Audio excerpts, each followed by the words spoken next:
Justinas Staruška, vienas iš SalesClub įkūrėjų. Šiandien mūsų šitame video, šitame interviu mes turime Paul McKenna, kuris yra vienas iš NLP gurų. Visas interviu bus angliškai, tai prašau sekite. Well, thank you, Paul, for having this interview. Also, thank you that you came to Lithuania to share your experience. Your presentation was really fantastic. I got some very nice hints what to do.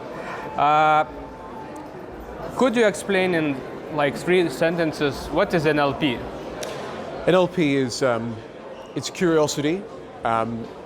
It's a methodology that leaves behind it a trail of techniques. That's how Richard Bandler describes it. He's the co-creator. And so another way to explain it is everything you do from boiling an egg to making €1 million will come down to your neuro-linguistic programming. Neuro as in neurology, linguistics as in language, the way we communicate, verbal and non-verbal, and programming, just as a computer has programs it runs to enable it to do the things it does, so do human beings. As a child we learn how to tie our shoelaces, and then after a while we don't have to think about it. It's an automatic program in the unconscious. Shaking hands, brushing our teeth, driving a car, we don't have to think about how we do it, we just do it. And so some of the programs we have will be helpful to us and some will be unhelpful. And so using neuro-linguistic programming, we can change our programs and our behaviors, the way we feel, and ultimately the results we get. All right, thank you. If we are talking about sales, some sales guys saying that it's very good to use NLP, someone saying maybe not. What is your opinion when you are doing sales? Well, is it good or not? It's good because NLP is a communication technology, amongst other things, and so it allows us to very precisely and clearly understand what the other person is thinking and how they're operating, what their model of the world is, if you like. So we can see in sales, we can get a clear idea of what it is the other person needs. So we can find out if we've got what it is that they want, and if so, we can sell it to them. And we can sell it to them very efficiently. We can make our sales pitch very powerful. And but again, only if we're convinced that what we are selling is something good and is what the other person wants. That's the ethical way to do sales, and I think that's actually the best way, because say you try and sell something to somebody that they don't want, you're going to have buyer's remorse. And you might get a few short-term sales, but there'll be so much negative towards you in the end that, you know, it'll put you out of business. So very simple, I think. Find out what people want. If you've got it, sell them. If you haven't, send them in the direction where they can find it. They'll be very grateful to you.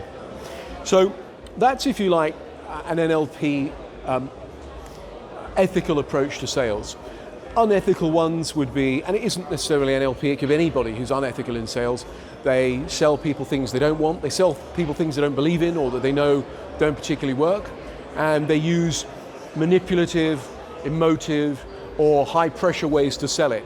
And we all know what those kind of salespeople are like.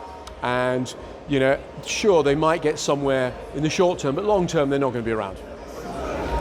And when your customer already feeling that probably you are maybe using NLP and from the positive way, but still he wants, or she wants a little bit to manipulate you back. Yes. So how to avoid this situation? Yeah. Well, the point you make, Michael, is good, is that, and it's not just NLP, it's, you know, there are good and bad salespeople, like there are good and bad accountants, good and bad policemen, good and bad actors, you know, there's always going to be good and bad people in the world. And if the more you know about NLP or communication, the more you are able to discern whether somebody is genuinely giving you a good opportunity to buy something or whether you're being manipulated or tricked. So it's good to be able to understand persuasion, influence, NLP, communication technologies, so that you can protect yourself from unwanted influences. I think the other thing you've got to remember is that there are lots of good and bads in the world. There are good and bad cars, you know, good and bad paintings. There are good and bad people teaching NLP or doing NLP. And so the bad ones are the ones that resort to manipulation, those sort of things, and usually they get found out. and they unfortunately get people a bad name. And there are also people who've never really done any NLP training. They've just read a couple of books and they go out and they go, I can do it. And it's like anything in life. If you want to learn physics, you want to go to somebody like Einstein. If you want to learn painting, go to someone like Picasso. If you want to learn NLP, go to the source, go to Richard Bandler, I would suggest. Yeah, he's the greatest NLP teacher in the world. Okay, thank you. And what are the weak points of NLP? Well, the weak points are what I just said, which is it's not regulated. So you've got people who can just pretend that they're very skilled and qualified, and they're not. And only later on do you find out they don't know what they're doing. Or they've read a couple of books, and so they can sort of sound like they are. I would find somebody who's got years of experience. You know that somebody else has either been to see them and has had good experiences. I would, I suppose, when it comes to negatives, check out if somebody has a bad reputation. Reputation is kind of so important these days. It's when people talk about their brand, they're really talking about their reputation. And NLP started like 1970, something like that. Yes, it was two people. It was Dr. Richard Bandler, he's in lots of different fields: psychology, physics, mathematics, all sorts of things, and John Grinder, who's essentially a linguist. And what they decided to do was to study people who are models of excellence. Milton Erickson, who was widely considered the greatest clinical hypnotherapist at the time. Gregory Bateson, anthropologist. Virginia Satir, the mother of family therapy, and Fritz Perls, Gestalt, and so they modeled them and studied them, and they codified their findings. So it was possible to teach people to be really excellent therapists in a fraction of the time it had taken their role models. And then they decided to expand it to all kinds of other areas, and other people then who'd learned the NLP perceptual filters, if you like, and techniques, were then able to go, I'm going to take my NLP skills and model salespeople, or I'm going to take it and model dancers, or I'm going to take it and model, something else, acting. And we're able then to teach the NLP technologies to other people so that they could become excellent at what it is they did. And what has been changed from this time, and how do you see the future of NLP? Well, I don't know what can and can't be changed. I work with people quite a lot who are incurable, and most of the time it works pretty well. Sometimes it doesn't, but I tend to find that what I do works for most people most of the time. As to the future, what I think we're going to see is now here we go. Actually, every major corporation in the world, every major government is using NLP. Sports people of all major sports people have got a sports psychologist or a coach. Yeah, that's right. Businessmen, people from the world of the arts or science or business, whatever.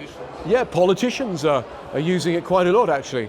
Bill Clinton's very good at NLP, as is Tony Blair, and Barack Obama and people like that.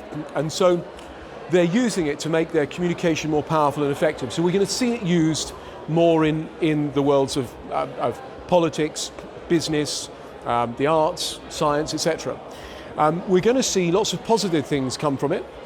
Of course, there'll always be a few people who try and manipulate others to do what's in their best interest and not in the interest of most people. But I think what we're going to see is it may be being taught more in schools. A lot of teachers now are using NLP to teach people so they can learn a lot faster, and they find learning fun. Because I don't know about you, when I went to school, it wasn't fun. And now it's becoming more fun because you've got NLP in the classroom. You're going to be seeing it as part of the sort of development of our species as we go through quite a revolution. There'll be eventually the marriage of human physiology and cyber technology, which will create a jump in the evolution of our species from which we can never return. So let's hope we get it right. And also NLP will play a part in that. So you think that even in the schools for the teachers, yes, should be like a course of NLP or something Absolutely. like that they should be prepared for the kids?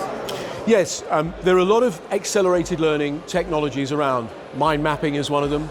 My late dear friend Tony Bazan invented something that absolutely gives people the edge in learning. There are now all kinds of techniques for super memory. Some of them are part of the NLP models. And those are being taught in classrooms, but it will be nicer as even more schools, people realize that they can learn stuff real fast and they can enjoy the learning process. And one of the last questions, do you see any competitor to NLP? No, do you know, I don't think I always say I don't have any competitors because nobody does it exactly like I do. But I could consider there are other people in the same marketplace. There are other different technologies out there for helping people to overcome problems. Some of them have been derived or they've pinched stuff from the world of NLP, but there's nothing right now that I think competes directly with it. I think it stands in a class all of its own. And the last question, when your customer is very rude, yeah, and he has really huge power, yeah, and he starts to use NLP, yeah, what shall you do? Well, you know, the thing is, if someone's being rude, that might be their personality, or it might be that they're in a bad mood or something like that. And you can use your communication skills, your NLP techniques, to help get them into a better place. But if somebody's being resistant to you selling them a particular idea or product, if they've got 8 ways of resisting you, you need 9 ways of persuading them. Okay. Thank you so much. Thank you, Michael. God bless.